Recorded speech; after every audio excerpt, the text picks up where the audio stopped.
Tehisintellekti võimuvõtt on vältimatu või vähemalt nii sulle on räägitud. Kui laadid üles foto või häälmärkme, on see igaveseks kadunud imetud tehisintellekti süsteemidesse, mis toidavad küllastamatut andmejanu. Aga mis siis, kui see pole kogu tõde? Praegu toimub digitaalne ülestõus. Lõkse seatakse andmetesse, millest need mudelid sõltuvad. Teadlased on välja mõelnud, kuidas tehisintellekti mudeleid lobotomiseerida vaid mõne muudetud JPEG pildiga ja see toimib. Mis juhtub siis, kui kraapijad ei õpi enam lihtsalt internetist, vaid hakkavad selle tõttu hoopis katki minema?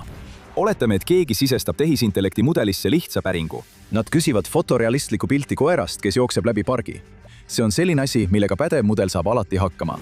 Kuid seekord on tulemused teistsugused. Jalad ei ühendu korralikult. Ilmuvad lisaliigesed kohtadesse, kus neid olla ei tohiks. Nägu muutub vaevumärgatavalt millekski, mis on pärit õõvaurust. Karv kaotab struktuuri ja selguse. See näeb välja nagu miski, mis on koera 1000 korda näinud, kuid tegelikult ei saa aru, mis see on. Ja see on mürgitatud tehisintellekti mudeli töö. See ei ole viga.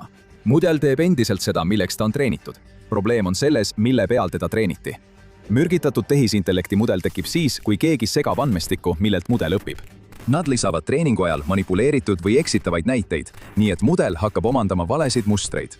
Keegi ei pea midagi häkkima ega süsteemi sisse murdma. Kunstnikud ja loojad postitavad lihtsalt oma töid internetti nagu alati. Ja siis saabuvad kraapijad. Need on automatiseeritud robotid, mis kammivad internetti läbi ja koguvad tohutul hulgal pilte, teksti ja heli veebilehtedelt. Nad ei saa aru, mida nad koguvad. Nad lihtsalt imevad selle kõik kokku, et luua tehisintellekti mudelite jaoks treeningandmestikke. Siit algabki probleem. Kõigi nende tavaliste sisude hulka satuvad ka mürgitatud näited. Esmapilgul ei paista midagi valesti olevat. Lõks avaldub alles järgmise treenimistsükli ajal. Chicago ülikooli meeskond pani selle teooria proovile. Nad andsid Stable Diffusionile umbes 50 muudetud koerapilti ja panid siis tehisintellekti mudeli tööle. Peaaegu kohe olid pildid moondunud. Igal ühel neist oli midagi valesti. Meeskond jätkas katsetamist. Kui nad jõudsid umbes 300 mürgitatud pildini, hakkas mudel tootma kassist pilte. Mudel treenib miljardite piltide peal, kuid iga üksiku mõiste, näiteks koera puhul, toetub ta tegelikult vaid mõnele tuhandele neist. Kui väike osa ära rikkuda, hakkab kõik lagunema. Sul ei ole vaja miljoneid halbu faile, sul on vaja vähem kui 1% õigeid pilte, mis on suunatud õigele mõistele. Need mudelid ei ole isoleeritud. Need töötavad Midjourney, DALL-E ja sinu telefoni sisse ehitatud pilditööriistade taustal. Nii et kui üks süsteem saab rikutud, ei jää tagajärjed piiratuks. Need levivad. See on uue laadi võitluse avalöök ja seda ei tee mitte rivaallaborid ega pahatahtlikud inimesed. Nad on illustraatorid, fotograafid, loomeinimesed ja tavalised kasutajad tasuta rakendusega ning kõigil neil on põhjus olla vihased. Aga enne kui edasi läheme, kujuta ette seda. Sa oled iga päev internetis. Sa kontrollid oma e-posti, avad mõned rakendused, otsid infot, voogedastad videoid, võib-olla teed seda kõike isegi reisides. Ja sinu jaoks tundub see täiesti normaalne. Aga kulisside taga saavad sinu internetiteenuse pakkuja, reklaamijad, võrguadministraatorid ja mõnikord isegi valitsused koostada üllatavalt üksikasjaliku pildi sellest, mida sa internetis teed. Olgu selguse huvides öeldud, et ükski VPN ei kaitse sind kõige eest. Sa pead ikkagi internetis arukas olema. Ära klõpsa kahtlastele linkidele. Ära anna oma isiklikku teavet kahtlastele e-kirjadele. Ja kindlasti ära usalda niinimetatud Nigeeria prinssi. Aga hea VPN on oluline privaatsuse kiht, sest privaatsus ei tohiks olla miski, millele sa mõtled alles siis, kui midagi on juba valesti läinud. See peaks olema vaikimisi olemas. Ja just selleks ongi Proton VPN loodud. Proton VPN aitab hoida sinu veebisirvimise privaatsena, ükskõik kus sa ka ei viibiks. Oled sa siis kodus, reisil või lihtsalt püüad takistada oma veebitegevuse jälgimist? Nende logisid mittesalvestav poliitika on kinnitatud sõltumatute audiitorite poolt ning Protonit toetab sihtasutus, mis on pühendunud privaatsusele, läbipaistvusele ja kasutajate õigustele. Proton VPN on samuti täielikult avatud lähtekoodiga, mis tähendab, et selle kood on avalikult kontrollitav. Nii et Proton ei palu sul neid lihtsalt usaldada, vaid annab inimestele võimaluse ise kontrollida, mida nad teevad. Ja privaatsus ei pea tähendama aeglust. Proton VPN pakub suure kiirusega ühendusi koos VPN Acceleratoriga ning NetShieldiga, mis blokeerib pahatahtlikud reklaamid ja jälitajad enne, kui need rikuvad sinu veebikogemuse. See annab sulle ka rohkem vabadust internetis. Saad ühenduda serverite kaudu üle kogu maailma, pääseda turvalisemalt ligi sisule reisides ning kasutada seda voogedastuseks, mängimiseks ja B2B faili jagamiseks, hoides samal ajal oma veebitegevuse privaatsemana. Seega, olenemata sellest, kas soovid takistada reklaamijatel enda jälitamist, hoida oma veebisirvimist internetiteenuse pakkuja eest privaatsena või lihtsalt võtta oma veebielu üle kontroll tagasi, teeb Proton VPN privaatsuse lihtsaks. Klõpsa lingil kirjelduses või mine aadressile protonvpn.com/theinfographicshow, et saada kuni 70% soodustust, kui registreerud Proton VPN-i 2-aastasele paketile. keegi ei mürgita omaenda tööd lõbu pärast. Seda tehakse, sest tuntakse, et nende töö on neilt ära võetud. See tunne ei teki tühja koha pealt. Kõik sai alguse vargusest. Aastaid kohtlesid neid mudeleid loovad firmad avatud veebi kui ladu. Nad kraapisid sealt miljardeid pilte, hääli ja lõike. Algsetelt loojatelt ei küsitud kunagi luba ega makstud neile kunagi. See oli rööv, puhtalt ja lihtsalt. Suur osa sellest saagist läks ühte avatud andmekogusse nimega Lion 5B, mis sisaldas tohutut andmestikku 6 miljardi pildi ja neid saatva tekstiga. Stable Diffusion õppis sellest ja enamik järgnenud kunstist samuti. See oli kokkusurutud versioon nähtavast internetist, mis oli kokku pandud millekski, millest masinad õppisid. Siis hakkasid kunstnikud tähelepanu pöörama.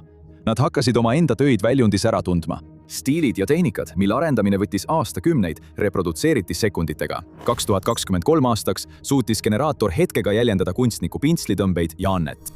Terve karjääri jagu kogemusi taandus üheks sisendiks ja selle väärtust õõnestas tööriist, mille kasutamine ei maksnud midagi. Kontseptuaalkunstnik Carla Ortiz koos teiste kunstnikega kaevas 2023 aastal kohtusse Stability AI. Umbes samal ajal esitas Getty Images oma kohtuasja. Kohtuasjad venisid. Samal ajal jätkus andmete kraapimine ja mudelid paranesid. Mudelite taga olevad ettevõtted tunnistasid oma tegevust vabalt. OpenAI ütles Briti parlamendile, et tänaste tippmudelite loomine ilma autoriõigustega kaitstud teosteta oleks võimatu. Tõsi, olid olemas keeldumisvormid, kuid vastutus pandi loojale. Selle asemel, et eelnevalt luba küsida, pidid kunstnikud ise mudelite failipäringud ükshaaval üles otsima ja lootma, et nende soove austatakse. Võim jäi arendajate kätte. Nii kohanesidki kunstnikud. Tavalistest üleslaadimistest said relvad üks fail korraga. 2023 aastal avaldas Chicago ülikool programmi nimega Glaze, mis oli suunatud otse tehisintellekti mudelite vastu. Kui sisestad tehisintellekti mudelisse kunstniku nime, loob see maali, mis põhineb just selle stiilil ja õpitud andmetel. Glaze muudab seda. See töötab, kasutades ära seda, kuidas arvuti pilti näeb. Tehisintellekti jaoks ei ole maal tegelikult üldse maal. See on arvude jada, mis moodustab stiili ja struktuuri. Glaze moonutab neid arve veidi. See on peen, midagi, mida inimsilm ei näe, kuid masin õpib varjatud teabe põhjal. See töötab nagu optiline illusioon. Kaks vaatajat võivad vaadata sama pilti ja näha täiesti erinevaid asju. Selles olukorras on vaatajateks sina ja masin. Sina näed oma maali täpselt nii, nagu see oli mõeldud. Mudel näeb midagi muud. Õlimaal võib tunduda, nagu oleks see tehtud söega. Akvarell võib paista hoopis teise tehnikana. Visuaalne stiil, millest veebikraapi õppis, on tegelikult ümber nihutatud. Uudis levis kiiresti ja Glaze on nüüdseks ületanud 6 miljoni allalaadimise piiri, kuid sellel on omad piirangud. Glaze suutis stiili varjata, kuid ei saanud takistada kedagi pilti endale võtmas. Ja iga kord, kui inimesed leidsid uue viisi pildi muutmiseks, tulid veebikraapijad tagasi veelgi paremate taastamismeetoditega. See oli nagu lõputu kaitsemäng. Loojad vajasid midagi, mis suudaks sellele võitlusele lõppu teha. Nad vajasid mürgitabletti. See saabus 2024 aasta jaanuaris ja selle nimi oli Nightshade. See oli veel üks toode Chicago ülikoolist, millel oli üks eesmärk – nakatada. Pilt, mis on läbinud Nightshade'i, näeb nii inimesele kui ka masinale täiesti normaalne välja. Kuid see on nagu Trooja hobune. Kui masinad treenitakse selle ühe pildi peal, hakkab mudel õppima mõttetusi. Tulemused on peaaegu koomilised. Mütsid muutuvad kookideks, käekotid rösteriteks ja autot hakatakse joonistama lehmana. Kunstnike ja loojate jaoks tundus see nagu kättemaks.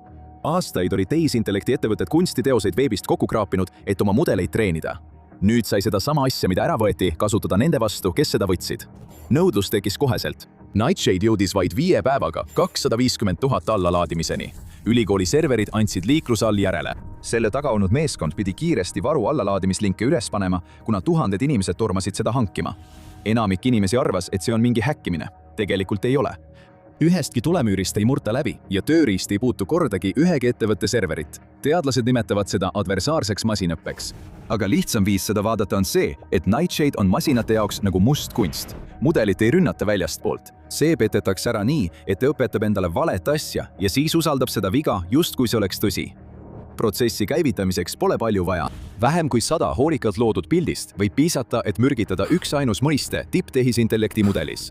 Ja kui sa kasutad Nightshade'i koos Glaze'iga, võib see sama pilt nii varjata kunstniku stiili, kui ka mürgitada treeningandmeid samal ajal. Kuid need tulemused saadi mudelitega, mida teadlased said otse testida. Suuremaid tehisintellekti süsteeme on raske uurida ja keegi väljaspool neid ettevõtteid ei tea täpselt, kui haavatavad need on. Aga see polegi tegelikult peamine. Nightshade viis idee teooriast paberil millekski, mis tegelikult töötas. kahju ei jää ka ainult sinna. Kui mürgitada koera mõiste, võivad sellega kaasa triivima hakata ka seotud ideed, nagu haskid, kutsikad ja hundid. Mõnes katses söötsid teadlased ühte mudelisse sadu rikutud pilte, kuni see vaevu suutis enam äratuntavaid pilte luua. Ja just siin lakkas olemast pelgalt kaitsemeetod. Iga mürgitatud pilt, mis internetti üles laaditakse, muutub potentsiaalseks uinuvaks rakuks. See võib jääda märkamatuks andmekogus kuudeks või isegi aastateks, oodates järgmist treeningtsüklit. Inimene, kes selle üles laadis, ei pruugi kunagi teada saada, kas see koguti või milline mudel sellest lõpuks õppis. Pildid olid alles algus. Sama nipp töötab kõige puhul, millest masin õpib, sinu kirjutistest kuni sinu näoni. Ja sinu hääl on järgmine sihtmärk. Selline teenus nagu 11 Labs vajab sinu hääle veenva koopia loomiseks vaid mõnda puhast helinäidet. Piisab isegi ühest taskuhäälingu lõigust. Sama saab teha ka YouTube'i video, mõnesekundilise sotsiaalmeediaklipi või isegi kellegi telefoni peidetud vana kõnepostiga. Sellest on saanud petturite lemmiktööriist ja see ei ole enam hüpoteetiline risk. 2024 aastal kasutasid kurjategijad kloonitud hääli ja nägusid, et varastada ühe võltsitud videokõnega umbes $25 miljonit. Pangad ja õiguskaitseorganid hoiatavad nüüd inimesi kloonitud sugulaste kõnede eest, kus küsitakse raha. Turvateadlased on selleks otstarbeks loonud tööriista nimega Safe Speech. Sinu häälel on oma signatuur, omamoodi heliline sõrmejälg, mida tehisintellekti süsteemid kasutavad sinu äratundmiseks ja kopeerimiseks. Safe Speech muudab seda sõrmejälge peenelt. Teisele inimesele kõlad sa täpselt samamoodi, kuid hääle kloonimise mudelile muutud palju raskemini kopeeritavaks. Masina jaoks toimib see natuke nagu raadiohäire. Sina kuuled häält selgelt, aga tehisintellekt mitte. Kõige olulisemad detailid lähevad segamini. Kui treenida hääleklooni selle sarvestise peal, tulevad tulemused valed. Need on piisavalt sarnased, et kõlada inimlikult, kuid puuduvad need peened omadused, mis panevad sind kõlama just sina ise. Ajastus ongi selle juures nutikas. See ei ole filter, mis pannakse võltsile peale pärast selle loomist. See on juba algses salvestises sees. Tehisintellekt õpib kaitstud versiooni pealt, mis tähendab, et kloonimisprotsess ebaõnnestub juba enne, kui see õnnestuda saab. Mudelil ei ole puhast koopiat, millest õppida. See ongi see, mis teeb selle erinevaks kunstiteoste kaitsmisest. Varastatud portfoolio on üht tüüpi kaotus. Sinu hääl on teistsugune kaotus. See on see hääl, mille su pere ja sõbrad kohe ära tunnevad. See, mida pettur kõige rohkem tahab, kui ta üritab sind jäljendada. See pöörab olukorra pea peale. Ohver saab ise lõksu seada. Esimest korda oli kunstnikel, kirjanikel ja tavainimestel võimalus võidelda nende tööde ja identiteetide põhjal treenitud süsteemide vastu. See kõlas nagu järgmine samm digitaalses turvalisuses. Ja siis reageerisid tehisintellekti laborid. Nad ei kavatsenud loobuda andmetest, mis nende mudeleid toitsid. Kui kunstnikud suudaksid treeningandmestikku mürgitada, püüaksid laborid mürgi eemaldada. Ja see käivitas midagi suuremat kui lihtsalt turvavahendi, relvastusvõidujooksu.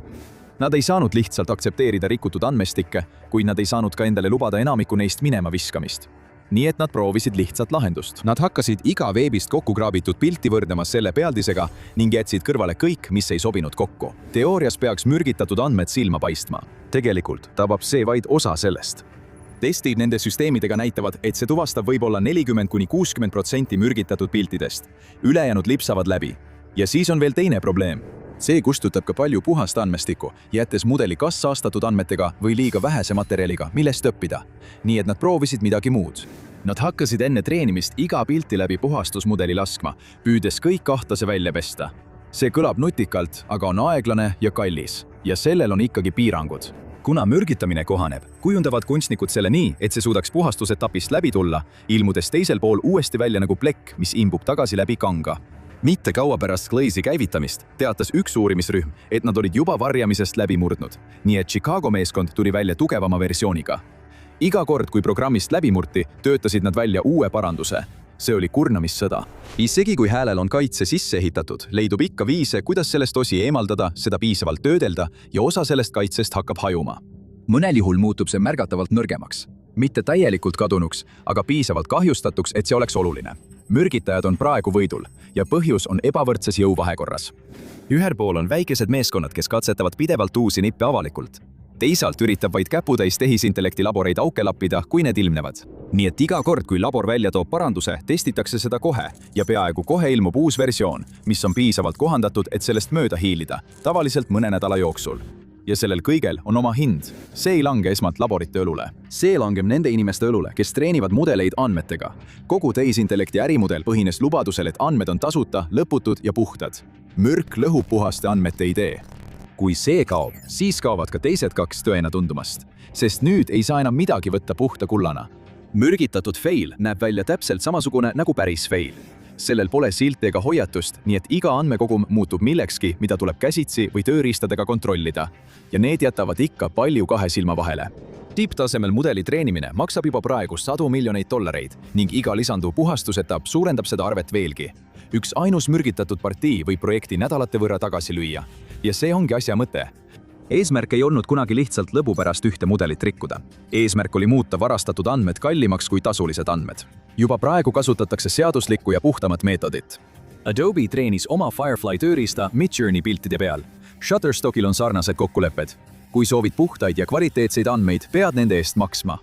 See on tööstuse jaoks tõsine probleem. Investorid panid tehisintellekti kümneid miljardeid, lootes, et andmed jäävad igavesti odavaks. See panus ei tundu enam sugugi kindel. Pikka aega usuti, et kui sa lood midagi, siis see kuulub sulle. Andmekogujad rebisid selle kokkuleppe puruks ilma kelleltki küsimata. Tehisintellekti ettevõtted käitusid nii, nagu oleks inimeste töö tasuta, lõputu ja kellelegi mitte kuuluv. See oligi algne viga. Maalid kraabiti kokku, fotosid laaditi alla, hääli, nägusid ja videoid koguti tohututes kogustes. Kui see oli internetis, siis oli see vaba saak. Nõusolek tundus olevat valikuline.